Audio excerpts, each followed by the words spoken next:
Então, o que diz o teorema da função inversa? Então, eu vou considerar A um conjunto do Rn, né, aberto, e eu vou considerar T a transformação definida nesse subconjunto do Rn, esse subconjunto aberto do Rn, tá? Chegando aqui no Rn. Então, uma transformação que é de classe C1, o que significa ser de classe C1? Significa que possui derivadas e as derivadas são contínuas, né? A transformação ter derivadas, ser de classe C1, significa que cada função coordenada é de classe C1. Então, se eu tenho P0, um ponto do meu conjunto A aberto, de tal forma que o determinante da matriz jacobiana dessa transformação neste ponto é diferente de zero, então existem uma bola aberta, né? Ou seja, se for no plano é uma circunferência aberta, né? Um disco aberto.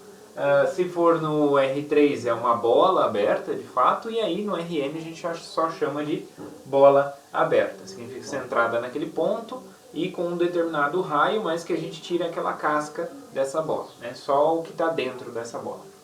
Ok? Contida dentro do conjunto A, de tal forma, centrada no ponto P0, certo? E um aberto C contendo a imagem deste ponto, tá? Também um aberto. Agora a gente tem então uma bolinha no domínio e tem um aberto no contradomínio, né? De tal forma que quando eu pego então a transformação T restrita a bola no domínio e restrita ao aberto lá do contradomínio, tá?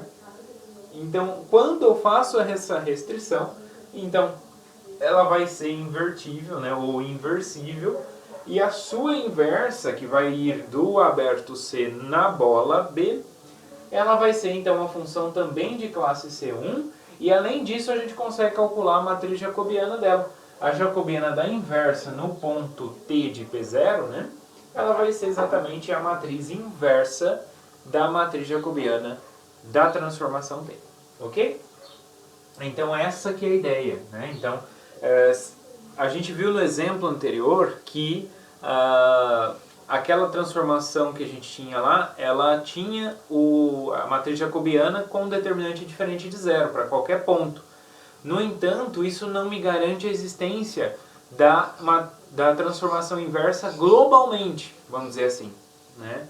Mas quando a gente restringe o domínio localmente naquele ponto, né, nos pontos, e o contradomínio localmente na imagem daquele ponto, então quando a gente faz essas restrições, então aquela transformação ela é invertível, né? E além disso, ela também tem a matriz jacobiana como sendo a matriz inversa da matriz jacobiana da transformação naquele ponto, tá bom?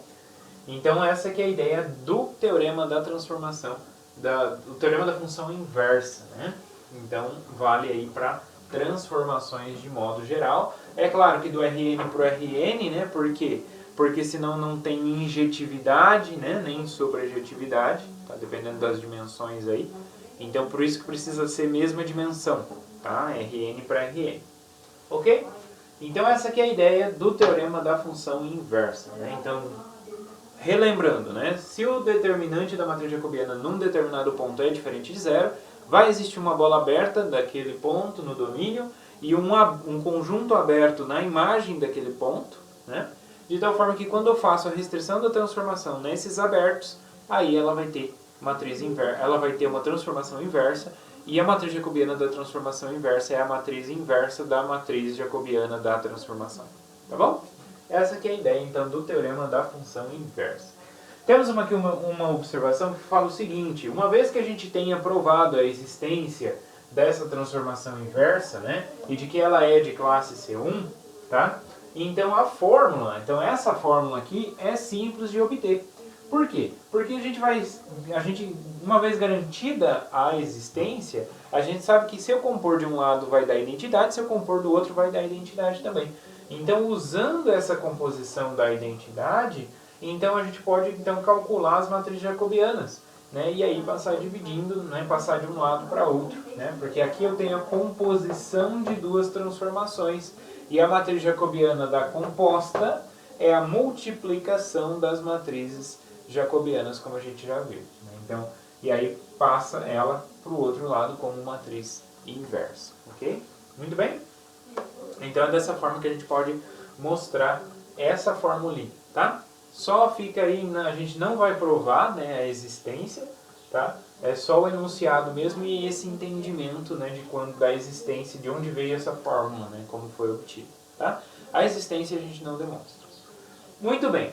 Então, se eu tenho uma transformação que satisfaz essas hipóteses, né, ou seja, que existe esse aberto, né, de tal forma que o determinante da jacobiana no determinado ponto é diferente de zero, né, e então a gente vai falar então que essa transformação é uma transformação localmente inversível em torno do ponto P0, tá bom? Então essa definição. Então se o determinante da jacobiana é diferente de zero num ponto, então a gente fala que ela é localmente invertível naquele ponto, ou inversível, tanto faz.